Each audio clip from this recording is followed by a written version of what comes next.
इस वीडियो में हम आपको कुरान पाक की दो अजीम और बाबरकत सूरतें सुनाने जा रहे हैं, सूरह यासीन और सूरह रहमान। अगर आप इन दोनों सूरतों को सिर्फ एक मरतबा भी दिल से सुन लें तो इंशाअल्लाह अल्लाह आपके बिगड़े हुए काम बनना शुरू हो जाएंगे। दोस्तों, सूरह यासीन को कुरान का दिल कहा जाता है और सूरह रहमान दिलों को सुकून देने वाली सूरत है। ये ऐसी बाबरकत सूरत है कि जिस नेक मकसद के लिए भी सुना जाए अल्लाह के हुक्म से वो मकसद पूरा हो जाता है। जिस घर में इन सूरतों की तिलावत होती है वहाँ बेशुमार बरकतें नाजिल होती हैं और अल्लाह ताला उस घर के लोगों को परेशानियों और मुसीबतों से महफूज रखता है। अगर आप रोज़ाना सूरह यासीन और सूरह रहमान सुनने का मामूल बना लें तो कामयाबी आपका मुक़द्दर बन सकती है। अगर आपको लगता है कि आपके घर या कारोबार पर किसी का नज़र है, रिज़्क़ में तंगी है, तो अपने घर या दुकान में इन सूरतों को चलाएं। इंशाअल्लाह बुरी नज़र, जादू और दिगर मनफी असरात ख़त्म हो जाएंगे और रिज़्क़ में बेपनाह बरकत होगी। याद रखें, इन सूरतों को सिर्फ सुनना है, लेकिन शर्त यह है सुनना शुरू करें तो मुकम्मल सुनें, अधूरा ना छोड़ें। अगर आप कुरान पाक से मोहब्बत करते हैं तो इस वीडियो को अभी लाइक करें। आखिर में दुआ है कि या अल्लाह, जो लोग सूरह यासीन और सूरह रहमान को मुकम्मल सुनते हैं अपनी रहमत से उनकी तमाम परेशानियां दूर फरमा, उनके बिगड़े हुए काम बना दे और उनकी जायज़ हाजात को पूरा फरमा। आमीन। दोस्तों, कमेंट में आमीन ज़रूर लिखें, क्या पता किसकी ज़ुबान से निकली दुआ कबूल हो जाए। आप अपने दिल में नेक मकसद रखकर इन मुबारक सूरतों को सुने। बिस्मिल्लाहिर्रहमानिर्रहीम। यासीन वल क़ुरआनिल हकीम इन्नका लमिनल मुरसलीन अला सिरातिन मुस्तक़ीम तंज़ीलल अज़ीज़िर रहीम लितुंज़िर क़ौमन मा उन्ज़िर आबाउहुम फहुम गाफ़िलून। लक़द हक़्क़ल क़ौलु अला अक्सरिहिम फहुम ला युमिनून। इन्ना जअलना फ़ी अअनाक़िहिम अग़लालन फ़हिय इलल अज़क़ानि फ़हुम मुक़महून। वजअलना मिन बैन अयदीहिम सद्दन वमिन ख़ल्फ़िहिम सद्दन फ़अग़शयनाहुम फ़हुम ला युबसिरून। वसवाउन अलैहिम अअंज़रतहुम अम लम तुंज़िरहुम ला युमिनून। इन्नमा तुंज़िरु मन इत्तबअ अज़्ज़िक्र व ख़शियर रहमान बिलग़ैब फ़बश्शिरहु बिमग़फ़िरतिन व अज्रिन करीम। इन्ना नहनु नुह्यिल मौता व नक्तुब मा क़द्दमू व आसारहुम व कुल्ल शैइन अहसयनाहु फ़ी इमामिन मुबीन। वदरिब लहुम मसलन अस्हाबल क़रियह इज़ जाअहल मुरसलून। إذ أرسلنا إليهم اثنين فكذبوهما فعززنا بثالث فقالوا إنا إليكم مرسلون. قالوا ما أنتم إلا بشر مثلنا وما أنزل الرحمن من شيء إن أنتم إلا تكذبون قالوا ربنا يعلم إنا إليكم لمرسلون وما علينا إلا البلاغ المبين قالوا إنا تطيرنا بكم لئن لم تنتهوا لنرجمنكم وليمسنكم منا عذاب أليم قالوا طائركم معكم أئن ذكرتم بل أنتم قوم مسرفون وجاء من أقصى المدينة رجل يسعى قال يا قوم اتبعوا المرسلين اتبعوا من لا يسألكم أجرا وهم مهتدون وما لي لا أعبد الذي فطرني وإليه ترجعون أأتخذ من دونه آلهة إن يردني الرحمن بضر لا تغن عني شفاءتهم شيئا ولا ينقذون إني إذا لفي ضلال مبين آمنت بربكم فاسمعون قيل ادخل الجنة قال يا ليت قومي يعلمون بما غفر لي ربي وجعلني من المكرمين وما أنزلنا على قومه من بعده من جود من السماء وما كنا منزلين إن كانت إلا صيحة واحدة فإذا هم خامدون يا حسرة على العباد ما يأتيهم من رسول إلا كانوا به يستهزئون ألم يروا كم أهلكنا قبلهم من القرون أنهم إليهم لا يرجعون وإن كل لما جميع لدينا محضرون وآية لهم الأرض الميتة أحييناها وأخرجنا منها حبا فمنه يأكلون وجعلنا فيها جنات من نخيل وأعناب وفجرنا فيها من العيون ليأكلوا من ثمره وما عملته أيديهم أفلا يشكرون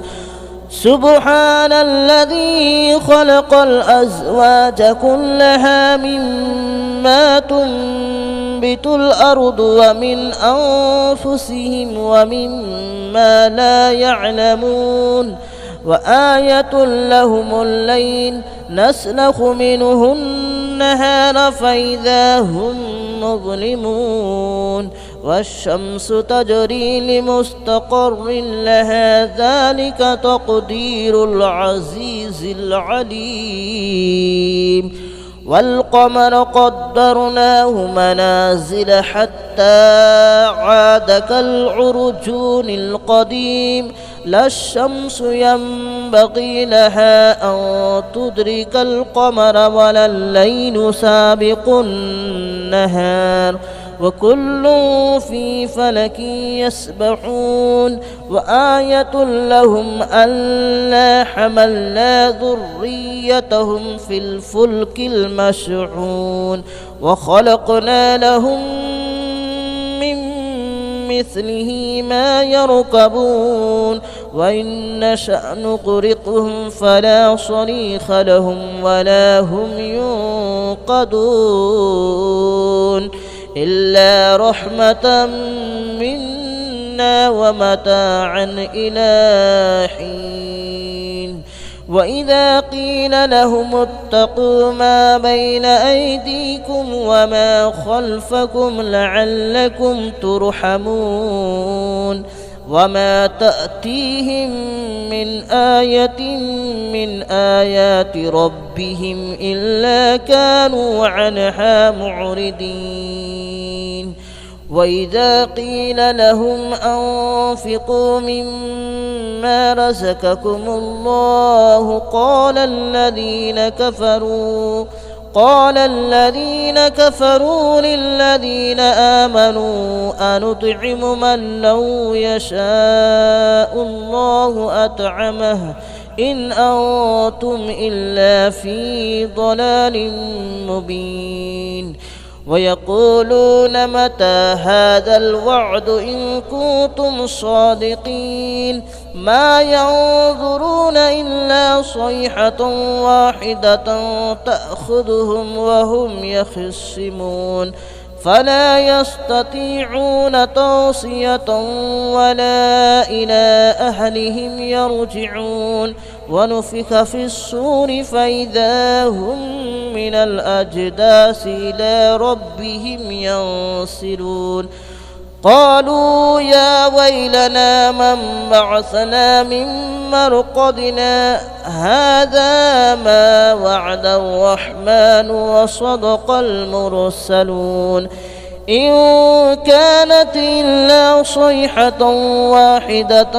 فإذا هم جميع لدينا محضرون فاليوم لا تظلم نفس شيئا ولا تجزون إلا ما كنتم تعملون إن أصحاب الجنة اليوم في شغل فاكهون هم وأزواجهم في ظلال على الأرائك متكئون لهم فيها فاكهة ولهم ما يدعون سلام قولا من رب رحيم وامتازوا اليوم أيها المجرمون ألم أعهد إليكم يا بني آدم ألا تعبدوا الشيطان ألم أعهد إليكم يا بني آدم ألا تعبدوا الشيطان إنه لكم عدو مبين وأن اعبدوني هذا صراط مستقيم ولقد أضل منكم جبلا كثيرا أفلم تكونوا تعقلون هذه جهنم التي كنتم توعدون اصلوها اليوم بما كنتم تكفرون اليوم نختم على أفواههم وتكلمنا أيديهم وتشهد أرجلهم بما كانوا يكسبون ولو نشاء لطمسنا على أعينهم فاستبقوا الصراط فأنى يبصرون ولو نشاء لمسخناهم على مكانتهم فما استطاعوا مضيا ولا يرجعون ومن نعمره ننكسه في الخلق أفلا يعقلون وما علمناه الشعر وما ينبغي له إن هو إلا ذكر وقرآن مبين لينذر من كان حيا ويحق القول على الكافرين أولم يروا أنا خلقنا لهم مما عملت أيدينا أنعاما فهم لها مالكون وذللناها لهم فمنها ركوبهم ومنها يأكلون ولهم فيها منافع ومشارب أفلا يشكرون واتخذوا من دون الله آلهة لعلهم ينصرون لا يستطيعون نصرهم وهم لهم جند محضرون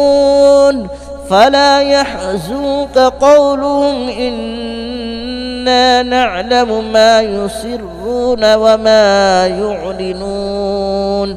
أولم ير الإنسان أنا خلقناه من نطفة فإذا هو خصيم مبين وضرب لنا مثلا ونسي خلقه قال من يحيي العظام وهي رميم قل يحييها الذي أنشأها أول مرة وهو بكل خلق عليم الذي جعل لكم من الشجر الأخضر نارا فإذا أنتم منه توقدون أوليس الذي خلق السماوات والأرض بقادر على أن يخلق مثلهم بلى وهو الخلاق العليم إنما أمره إذا أراد شيئا أن يقول له كن فيكون فسبحان الذي بيده ملكوت كل شيء وإليه ترجعون بسم الله الرحمن الرحيم الرحمن علم القرآن خلق الإنسان علمه البيان الشمس والقمر بحسبان والنجم والشجر يسجدان والسماء رفعها ووضع الميزان ألا تطغوا في الميزان وأقيموا الوزن بالقسط ولا تخسروا الميزان والأرض وضعها للأنام فيها فاكهة والنخل ذات الأكمام والحب ذو العصف والريحان فبأي آلاء ربكما تكذبان خلق الإنسان من صلصال كالفخار وخلق الجان من مارج من نار فبأي آلاء ربكما تكذبان رب المشرقين ورب المغربين فبأي آلاء ربكما تكذبان مرج البحرين يلتقيان بينهما برزخ لا يبغيان فبأي آلاء ربكما تكذبان يخرج منهما اللؤلؤ والمرجان فبأي آلاء ربكما تكذبان وله الجوار المنشآت في البحر كالأعلام فبأي آلاء ربكما تكذبان كل من عليها فان ويبقى وجه ربك ذو الجلال والإكرام فبأي آلاء ربكما تكذبان يسأله من في السماوات والأرض كل يوم هو في شأن فبأي آلاء ربكما تكذبان سنفرغ لكم أيها الثقلان فبأي آلاء ربكما تكذبان يا معشر الجن والإنس إن استطعتم أن تنفذوا من أقطار السماوات والأرض فانفذوا لا تنفذون إلا بسلطان فبأي آلاء ربكما تكذبان يرسل عليكما شواظ من نار ونحاس فلا تنتصران فبأي آلاء ربكما تكذبان فإذا انشقت السماء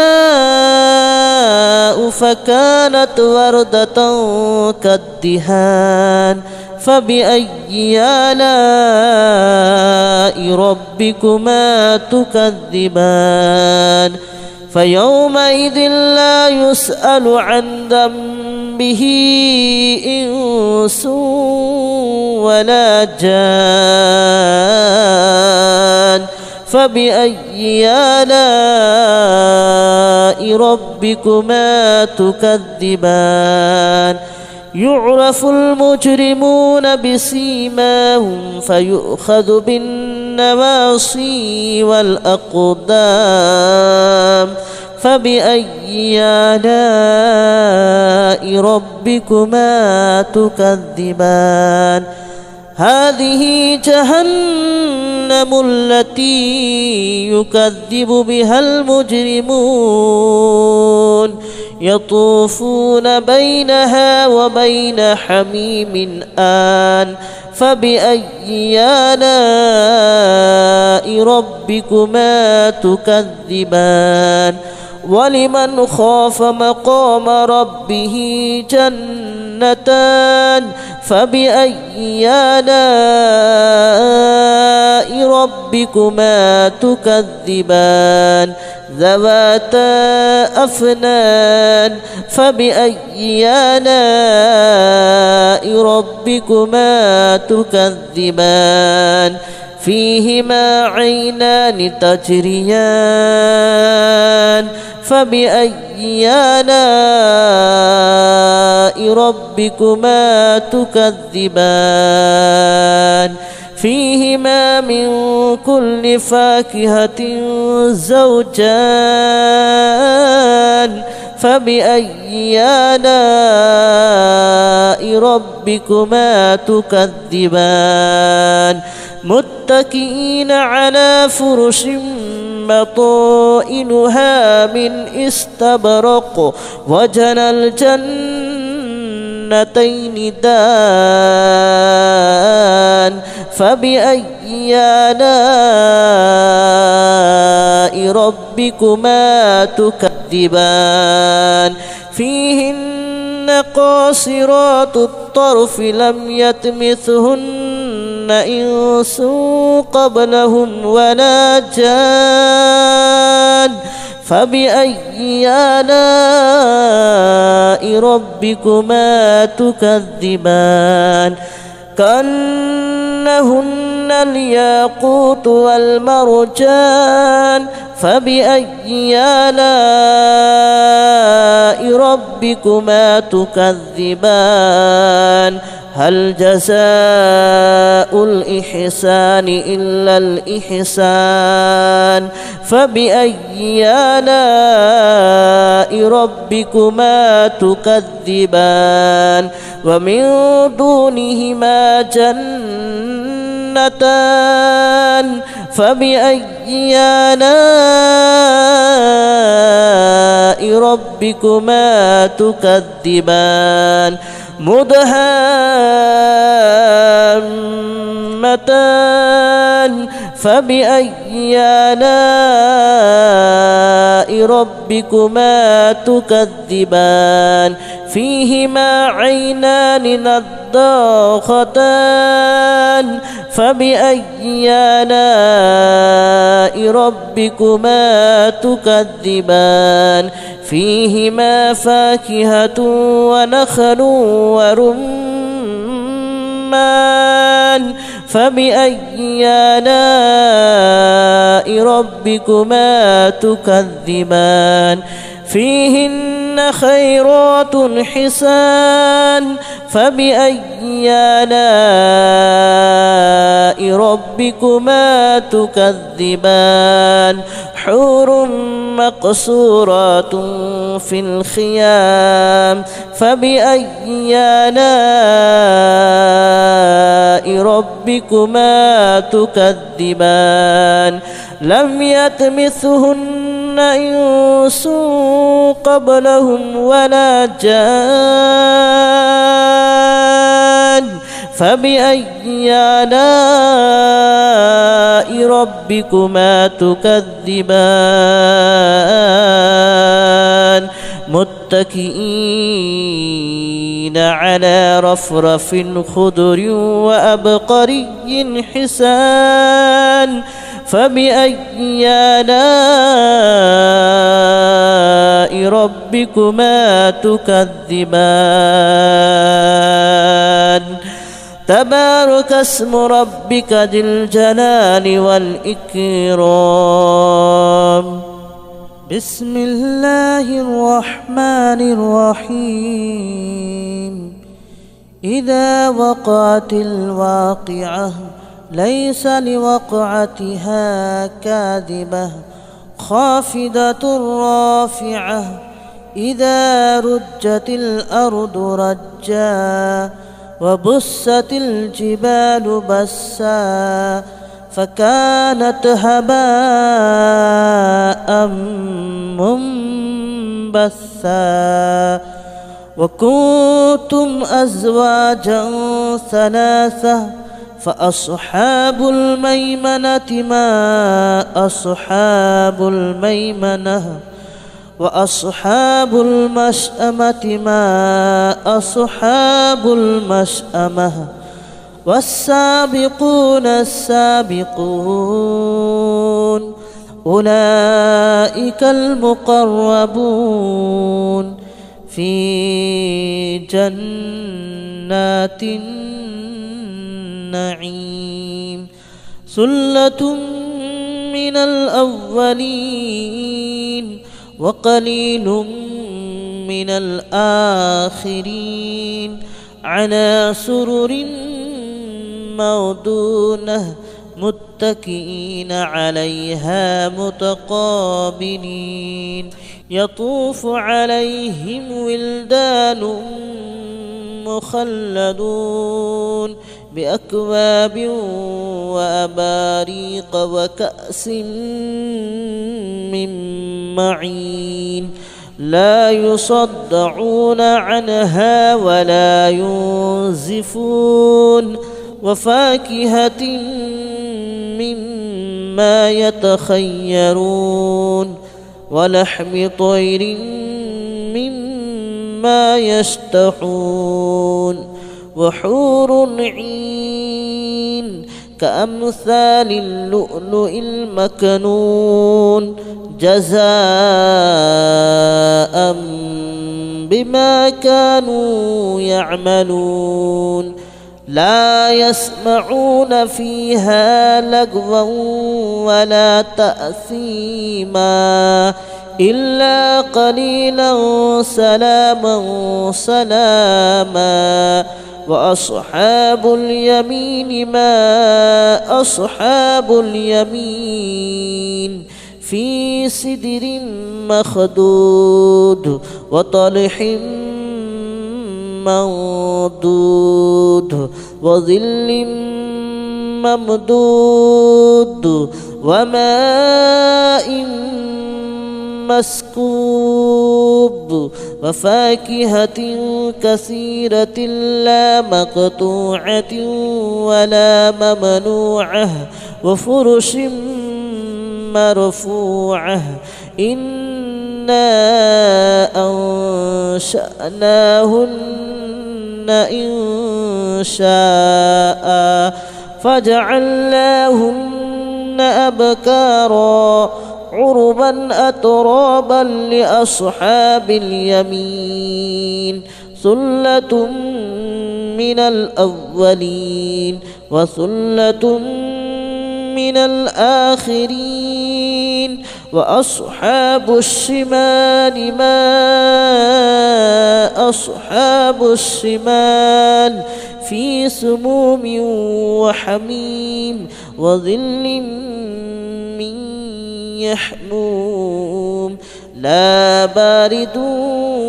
ولا كريم إنهم كانوا قبل ذلك مترفين وكانوا يصرون على الحنث العظيم وكانوا يقولون أئذا متنا وكنا ترابا وعظاما أئنا لمبعوثون أو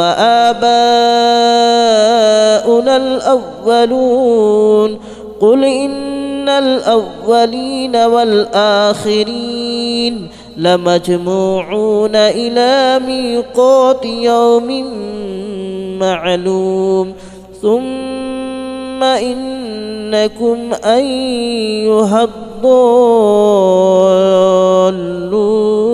المكذبون لآكلون من شجر من زقوم فمالئون منها البطون فشاربون عليه من الحميم فشاربون شرب الحميم هذا نزلهم يوم الدين نحن خلقناكم فلولا تصدقون أفرأيتم ما تمنون أأنتم تخلقونه أم نحن الخالقون نحن قدرنا بينكم الموت وما نحن بمسبوقين على أن نبدل أمثالكم وننشئكم فيما لا تعلمون ولقد علمتم النشأة الأولى فلولا تذكرون أفرأيتم ما تحرثون أأنتم تزرعونه أم نحن الزارعون لو نشاء لجعلناه هطاما فظلتم تفكهون إنا لمغرمون بل نحن محرومون أفرأيتم الماء الذي تشربون أأنتم أنزلتموه من المزن أم نحن المنزلون لو نشاء جعلناه أجاجا فلولا تشكرون أفرأيتم النار التي تورون أأنتم أنشأتم شجرتها أم نحن المنشئون نحن جعلناها تذكرة ومتاعا للمتقين نحن جعلناها تذكرة ومتاعا للمقوين فسبح باسم ربك العظيم فلا أقسم بمواقع النجوم وإنه لقسم لو تعلمون عظيم إنه لقرآن كريم في كتاب مكنون لا يمسه إلا المطهرون تنزيل من رب العالمين أفبهذا الحديث أنتم مدهنون وتجعلون رزقكم أنكم تكذبون فلولا إذا بلغت الحلقوم وأنتم حينئذ تنظرون ونحن أقرب إليه منكم ولكن لا تبصرون فلولا إن كنتم غير مدينين ترجعونها إن كنتم صادقين فأما إن كان من المقربين فروح وريحان وجنة نعيم وأما إن كان من أصحاب اليمين فسلام لك من أصحاب اليمين وأما إن كان من المكذبين الضالين فنزل من حميم وتصلية جحيم إن هذا لهو حق اليقين فسبح باسم ربك العظيم بسم الله الرحمن الرحيم ياسين والقرآن الحكيم إنك لمن المرسلين على صراط مستقيم تنزيل العزيز الرحيم لتنذر قوما ما أنذر آباؤهم فهم غافلون لقد حق القول على أكثرهم فهم لا يؤمنون إنا جعلنا في أعناقهم أغلالا فهي إلى الأذقان فهم مقمحون وجعلنا من بين أيديهم سدا ومن خلفهم سدا فأغشيناهم فهم لا يبصرون وسواء عليهم أنذرتهم أم لم تنذرهم لا يؤمنون إنما تنذر من اتبع الذكر وخشي الرحمن بالغيب فبشره بمغفرة وأجر كريم.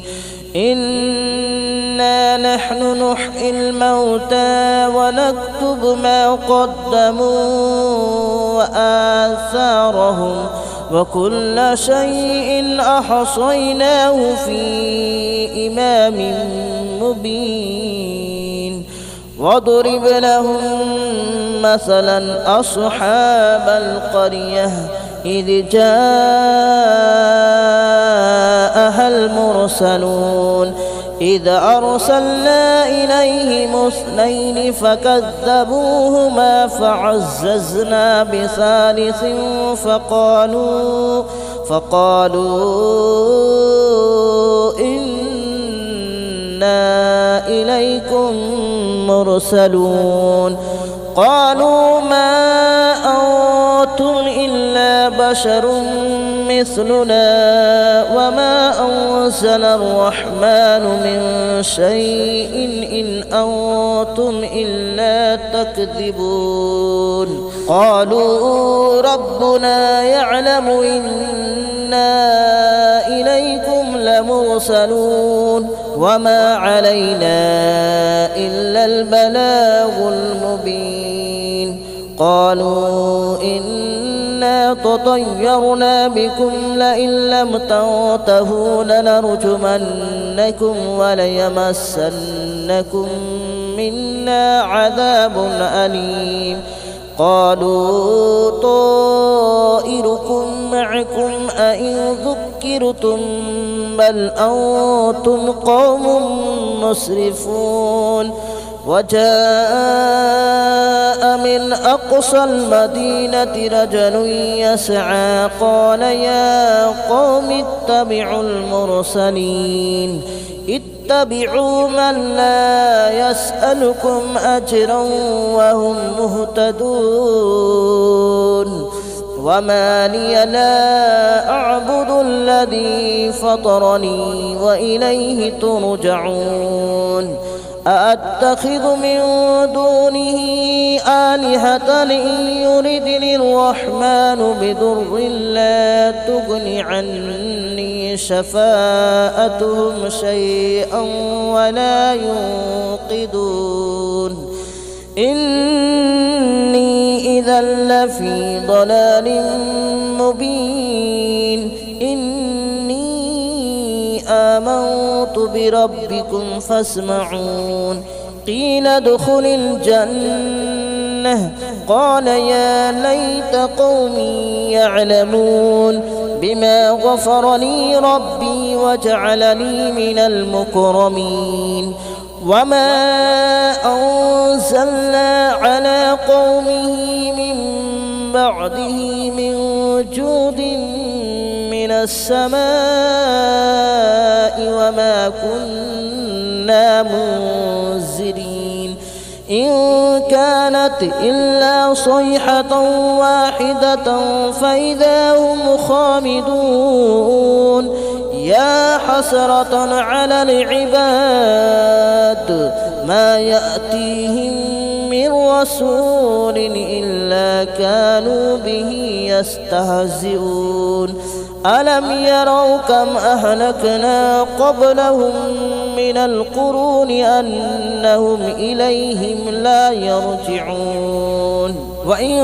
كل لما جميع لدينا محضرون. وآية لهم الأرض الميتة أحييناها وأخرجنا منها حبا فمنه يأكلون. وجعلنا فيها جنات من نخيل وأعناب وفجرنا فيها من العيون ليأكلوا من ثمره وما عملته أيديهم أفلا يشكرون. سبحان الذي خلق الأزواج كلها مما تنبت الأرض ومن أنفسهم ومما لا يعلمون. وآية لهم الليل نسلخ منه النهار فإذا هم مظلمون والشمس تجري لمستقر لها ذلك تقدير العزيز العليم والقمر قدرناه منازل حتى عاد كالعرجون القديم لا الشمس ينبغي لها أن تدرك القمر ولا الليل سابق النهار وكل في فلك يسبحون وآية لهم ألا حملنا ذريتهم في الفلك المشحون وخلقنا لهم من مثله ما يركبون وإن نشأ نغرقهم فلا صريخ لهم ولا هم ينقذون إلا رحمة منا ومتاعا إلى حين وإذا قيل لهم اتقوا ما بين أيديكم وما خلفكم لعلكم ترحمون وما تأتيهم من آية من آيات ربهم إلا كانوا عنها معرضين وإذا قيل لهم أنفقوا مما رزقكم الله قال الذين كفروا للذين آمنوا أنطعم من لو يشاء الله أطعمه إن أنتم إلا في ضلال مبين ويقولون متى هذا الوعد إن كنتم صادقين ما ينظرون إلا صيحة واحدة تأخذهم وهم يخصمون فلا يستطيعون توصية ولا إلى أهلهم يرجعون ونفخ في الصور فإذا هم من الأجداث إلى ربهم ينسلون قالوا يا ويلنا من بعثنا من مرقدنا هذا ما وعد الرحمن وصدق المرسلون إن كانت إلا صيحة واحدة فإذا هم جميع لدينا محضرون فاليوم لا تظلم نفس شيئا ولا تجزون إلا ما كنتم تعملون إن أصحاب الجنة اليوم في شغل فاكهون هم وأزواجهم في ظلال على الأرائك متكئون لهم فيها فاكهة ولهم ما يدعون سلام قولا من رب رحيم وامتازوا اليوم أيها المجرمون ألم أعهد إليكم يا بني آدم ألا تعبدوا الشيطان ألم أعهد إليكم يا بني آدم ألا تعبدوا الشيطان إنه لكم عدو مبين وأن اعبدوني هذا صراط مستقيم ولقد أضل منكم جبلا كثيرا أفلم تكونوا تعقلون هذه جهنم التي كنتم توعدون اصلوها اليوم بما كنتم تكفرون اليوم نختم على أفواههم وتكلمنا أيديهم وتشهد أرجلهم بما كانوا يكسبون ولو نشاء لطمسنا على أعينهم فاستبقوا الصراط فأنى يبصرون ولو نشاء لمسخناهم على مكانتهم فما استطاعوا مضيا ولا يرجعون ومن نعمره ننكسه في الخلق أفلا يعقلون وما علمناه الشعر وما ينبغي له إن هو إلا ذكر وقرآن مبين لينذر من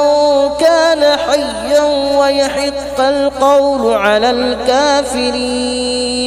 أولم يروا أنا خلقنا لهم مما عملت أيدينا أنعاما فهم لها مالكون وذللناها لهم فمنها ركوبهم ومنها يأكلون ولهم فيها منافع ومشارب أفلا يشكرون واتخذوا من دون الله آلهة لعلهم ينصرون لا يستطيعون نصرهم وهم لهم جند محضرون فلا يحزنك قولهم إنا نعلم ما يسرون وما يعلنون أولم يرى الإنسان أنا خلقناه من نطفة فإذا هو خصيم مبين وضرب لنا مثلا ونسي خلقه قال من يحيي العظام وهي رميم قل يحييها الذي أنشأها أول مرة وهو بكل خلق عليم الذي جعل لكم من الشجر الأخضر نارا فإذا أنتم منه توقدون أوليس الذي خلق السماوات والأرض بقادر على أن يخلق مثلهم بلى وهو الخلاق العليم إنما أمره إذا أراد شيئا أن يقول له كن فيكون فسبحان الذي بيده ملكوت كل شيء وإليه ترجعون بسم الله الرحمن الرحيم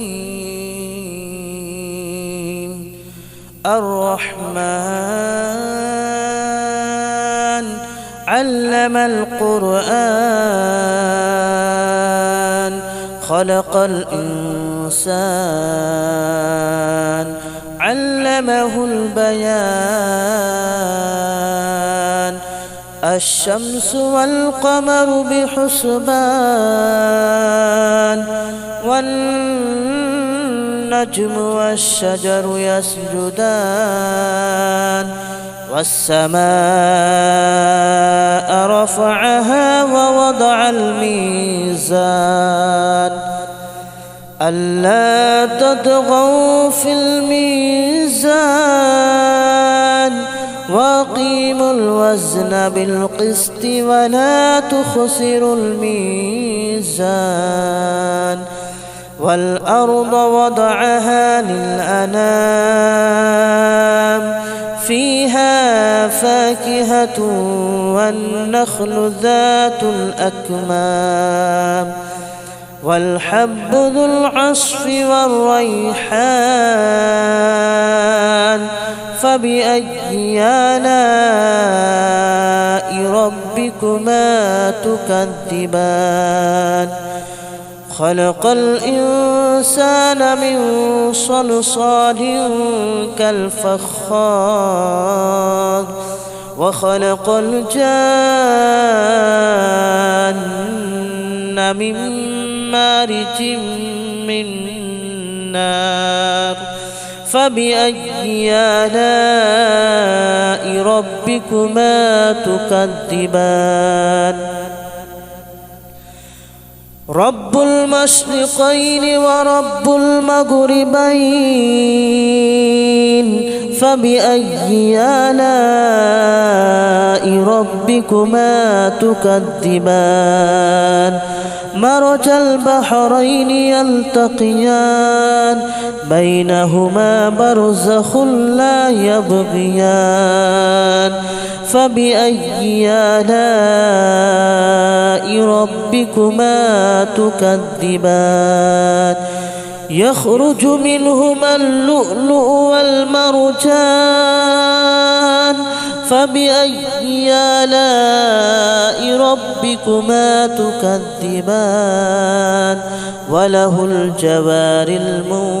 المنشآت في البحر كالأعلام فبأي آلاء ربكما تكذبان كل من عليها فان ويبقى وجه ربك ذو الجلال والإكرام فبأي آلاء ربكما تكذبان يسأله من في السماوات والأرض كل يوم هو في شأن فبأي آلاء ربكما تكذبان سنفرغ لكم أيها الثقلان فبأي آلاء ربكما تكذبان يا معشر الجن والإنس إن استطعتم أن تنفذوا من أقطار السماوات والأرض فانفذوا لا تنفذون إلا بسلطان فبأي آلاء ربكما تكذبان يرسل عليكما شواظ من نار ونحاس فلا تنتصران فبأي آلاء ربكما تكذبان فإذا انشقت السماء فكانت وردة كالدهان فبأي آلاء ربكما تكذبان فيومئذ لا يسأل عن ذنبه إنس ولا جان فبأي آلاء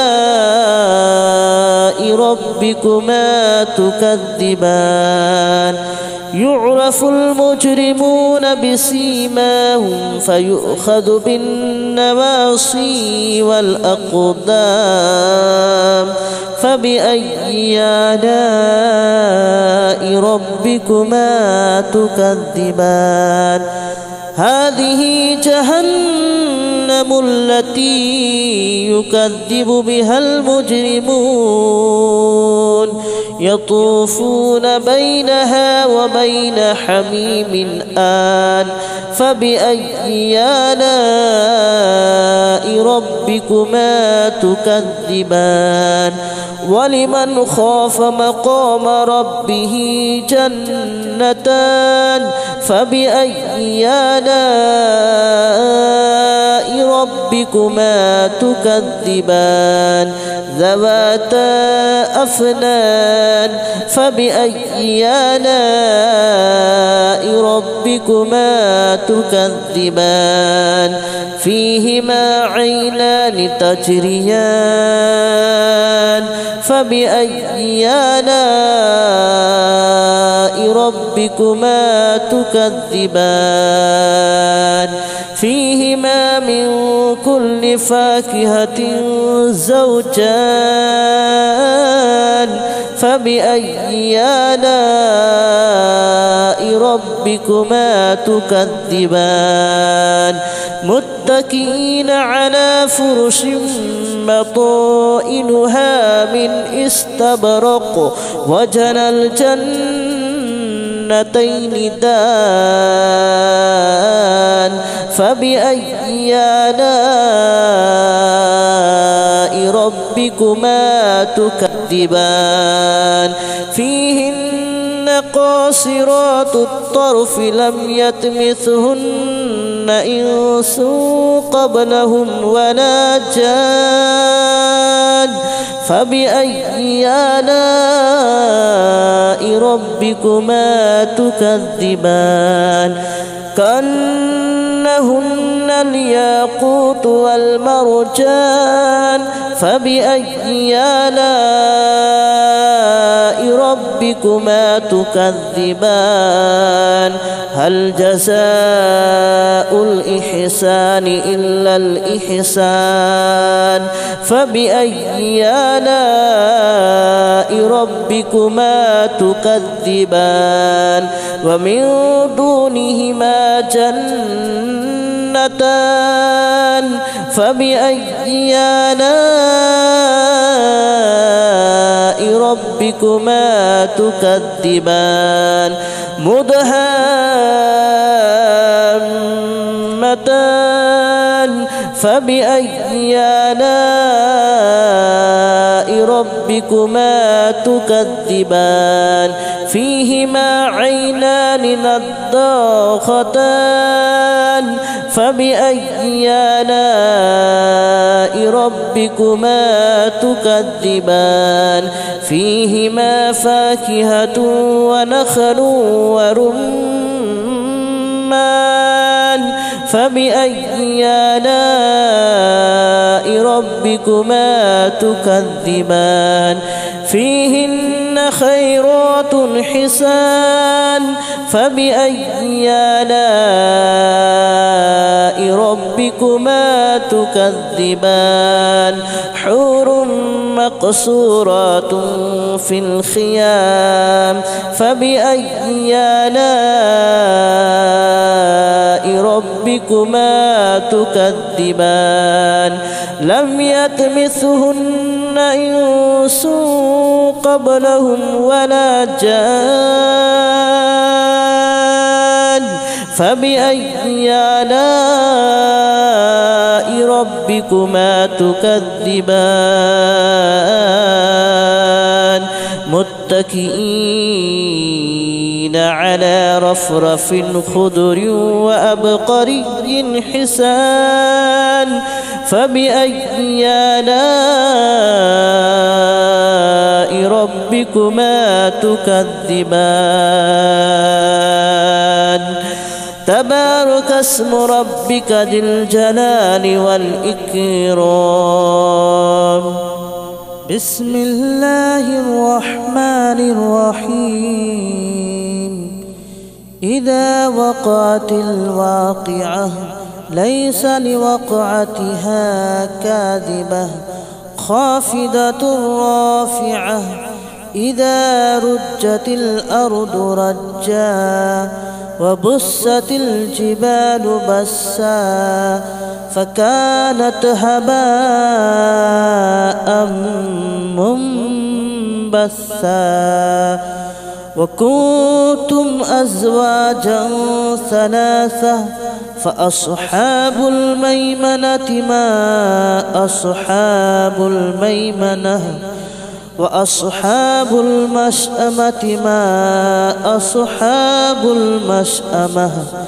والسابقون السابقون أولئك المقربون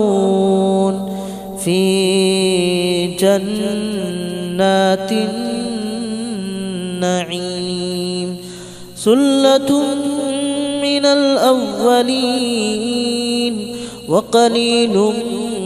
من الآخرين على سرر موضونة متكئين عليها متقابلين يطوف عليهم ولدان مخلدون بأكواب وأباريق وكأس من معين لا يصدعون عنها ولا ينزفون وفاكهة مما يتخيرون ولحم طير مما يشتهون وحور عين كأمثال اللؤلؤ المكنون جزاء بما كانوا يعملون لا يسمعون فيها لغوا ولا تأثيما إلا قليلا سلاما سلاما وأصحاب اليمين ما أصحاب اليمين في سدر مخضود وطلح منضود وظل ممدود وماء مسكوب وفاكهة كثيرة لا مقطوعة ولا ممنوعة وفرش مرفوعة إنا أنشأناهن إن شاء فجعلناهن أبكارا عربا أترابا لأصحاب اليمين ثلة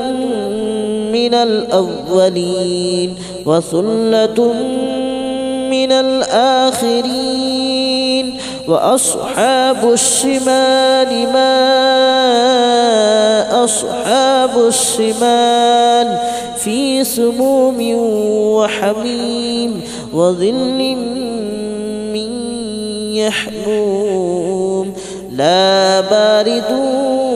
ولا كريم إنهم كانوا قبل ذلك مترفين وكانوا يصرون على الحنث العظيم وكانوا يقولون أئذا متنا وكنا ترابا وعظاما أئنا لمبعوثون أو آباؤنا الأولون قل إن الأولين والآخرين لمجموعون إلى ميقات يوم معلوم ثم إنكم أيها الضالون المكذبون لآكلون من شجر من زقوم فمالئون منها البطون فشاربون عليه من الحميم فشاربون شرب الحميم هذا نزلهم يوم الدين نحن خلقناكم فلولا تصدقون أفرأيتم ما تمنون أأنتم تخلقونه أم نحن الخالقون نحن قدرنا بينكم الموت وما نحن بمسبوقين على أن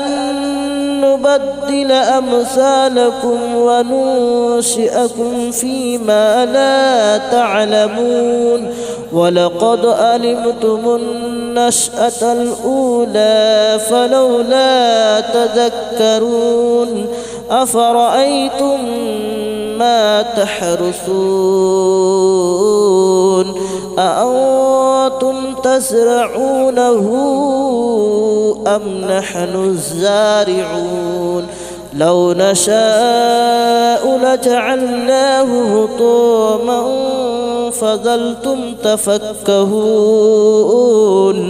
إنا لمغرمون بل نحن محرومون أفرأيتم الماء الذي تشربون أأنتم أنزلتموه من المزن أم نحن المنزلون لو نشاء جعلناه أجاجا فلولا تشكرون أفرأيتم النار التي تورون أأنتم أنشأتم شجرتها أم نحن المنشئون نحن جعلناها تذكرة ومتاعا للمتقين نحن جعلناها تذكرة ومتاعا للمقوين فسبح باسم ربك العظيم فلا أقسم بمواقع النجوم وإنه لقسم لو تعلمون عظيم إنه لقرآن كريم في كتاب مكنون لا يمسه إلا المطهرون تنزيل من رب العالمين أفبهذا الحديث أنتم مدهنون وتجعلون رزقكم أنكم تكذبون فلولا إذا بلغت الحلقوم وأنتم حينئذ تنظرون ونحن أقرب إليه منكم ولكن لا تبصرون فلولا إن كنتم غير مدينين ترجعونها إن كنتم صادقين فأما إن كان من المقربين فروح وريحان وجنة نعيم وأما إن كان من أصحاب اليمين فسلام لك من أصحاب اليمين وأما إن كان من المكذبين الضالين فنزل من حميم وتصلية جحيم إن هذا لهو حق اليقين فسبح باسم ربك العظيم بسم الله الرحمن الرحيم ياسين والقرآن الحكيم إنك لمن المرسلين على صراط مستقيم تنزيل العزيز الرحيم لتنذر قوما ما أنذر آباؤهم فهم غافلون لقد حق القول على أكثرهم فهم لا يؤمنون إنا جعلنا في أعينهم أعناقهم أغلالا فهي إلى الأذقان فهم مقمحون وجعلنا من بين أيديهم سدا ومن خلفهم سدا فأغشيناهم فهم لا يبصرون وسواء عليهم أنذرتهم أم لم تنذرهم لا يؤمنون إنما تنذر من اتبع الذكر وخشي الرحمن بالغيب فبشره بمغفرة وأجر كريم إنا نحن نحيي الموتى ونكتب ما قدموا وآثارهم وكل شيء أحصيناه في إمام مبين واضرب لهم مثلا أصحاب القرية إذ جاءها المرسلون إذ أرسلنا إليهم اثنين فكذبوهما فعززنا بثالث فقالوا إنا إليكم مرسلون قالوا ما أنتم إلا بشر مثلنا وما أنزل الرحمن من شيء إن أنتم إلا تكذبون قالوا ربنا يعلم إنا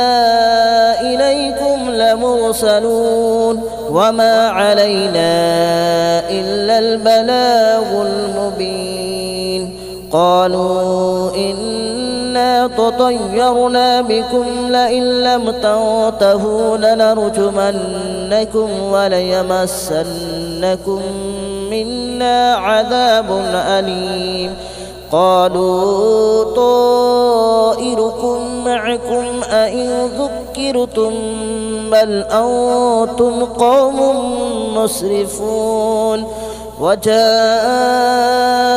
من أقصى المدينة رجل يسعى قال يا قوم اتبعوا المرسلين اتبعوا من لا يسألكم أجرا وهم مهتدون وما لي لا أعبد الذي فطرني وإليه ترجعون أأتخذ من دونه آلهة إن يردني الرحمن بضر لا تغن عني شفاءتهم شيئا ولا ينقذون إني إذا لفي ضلال مبين آمنت بربكم فاسمعون قيل ادخل الجنة قال يا ليت قومي يعلمون بما غفر لي ربي وجعلني من المكرمين وما أنزلنا على قومه من بعده من جود من السماء وما كنا منزلين إن كانت إلا صيحة واحدة فإذا هم خامدون يا حسرة على العباد ما يأتيهم من رسول إلا كانوا به يستهزئون ألم يروا كم أهلكنا قبلهم من القرون أنهم إليهم لا يرجعون وإن كل لما جميع لدينا محضرون وآية لهم الأرض الميتة أحييناها وأخرجنا منها حبا فمنه يأكلون وجعلنا فيها جنات من نخيل وأعناب وفجرنا فيها من العيون ليأكلوا من ثمره وما عملته أيديهم أفلا يشكرون سبحان الذي خلق الأزواج كلها مما تنبت الأرض ومن أنفسهم ومما لا يعلمون وآية لهم الليل نسلخ منه النهار فإذا هم مظلمون والشمس تجري لمستقر لها ذلك تقدير العزيز العليم والقمر قدرناه منازل حتى عاد كالعرجون القديم لا الشمس ينبغي لها أن تدرك القمر ولا الليل سابق النهار وكل في فلك يسبحون وآية لهم ألا حملنا ذريتهم في الفلك المشحون وخلقنا لهم من مثله ما يركبون وإن نشأ نغرقهم فلا صريخ لهم ولا هم ينقذون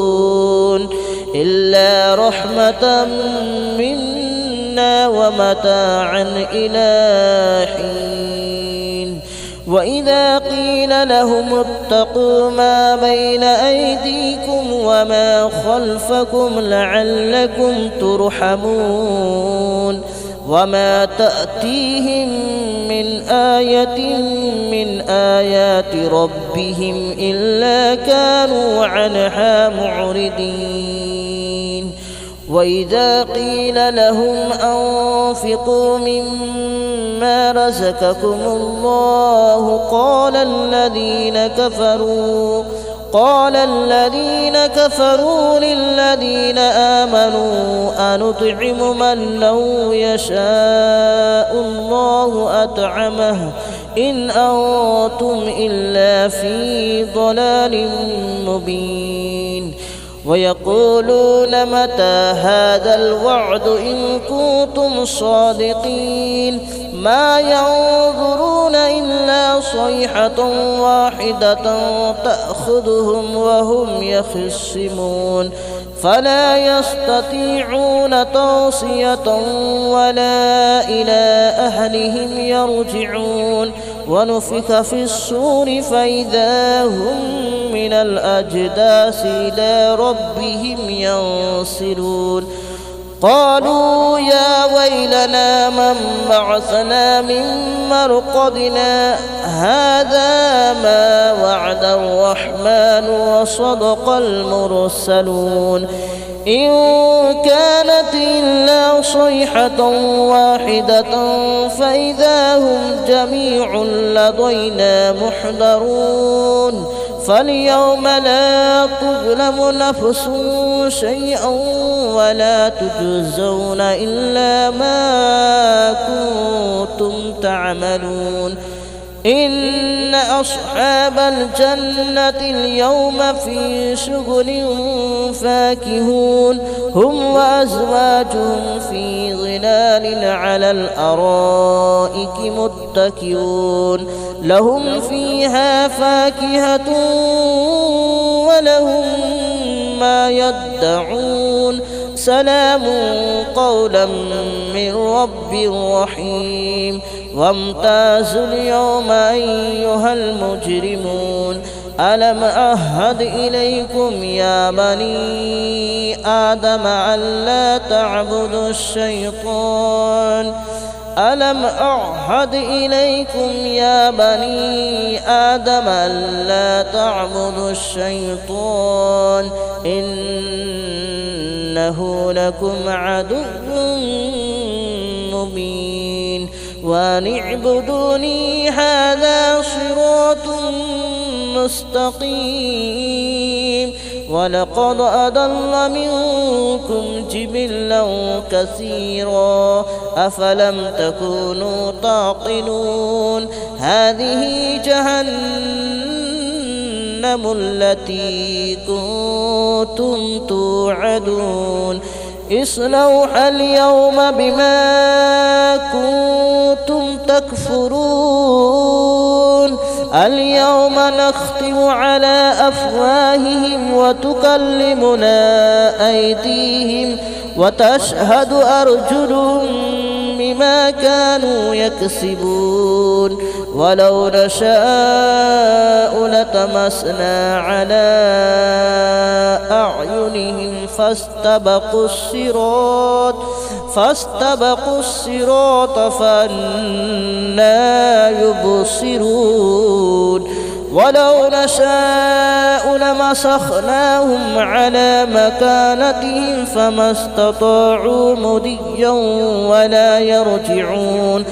ومن نعمره ننكسه في الخلق أفلا يعقلون وما علمناه الشعر وما ينبغي له إن هو إلا ذكر وقرآن مبين لينذر من كان حيا ويحق القول على الكافرين أولم يروا أنا خلقنا لهم مما عملت أيدينا أنعاما فهم لها مالكون وذللناها لهم فمنها ركوبهم ومنها يأكلون ولهم فيها منافع ومشارب أفلا يشكرون واتخذوا من دون الله آلهة لعلهم ينصرون لا يستطيعون نصرهم وهم لهم جند محضرون فلا يحزنك قولهم إنا نعلم ما يسرون وما يعلنون أولم يرى الإنسان أنا خلقناه من نطفة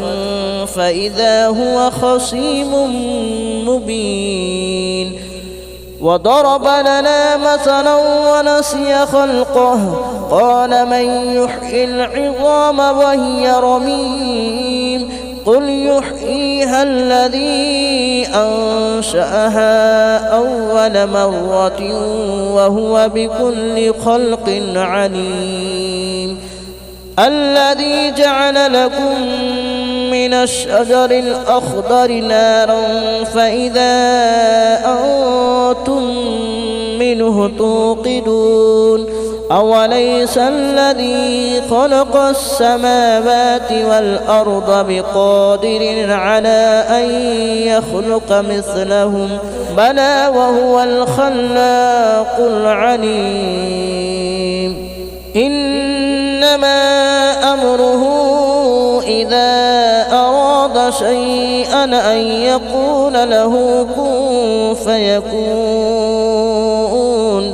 فسبحان الذي بيده ملكوت كل شيء وإليه ترجعون بسم الله الرحمن الرحيم الرحمن علم القرآن خلق الإنسان علمه البيان الشمس والقمر بحسبان والنجم والشجر يسجدان والسماء رفعها ووضع الميزان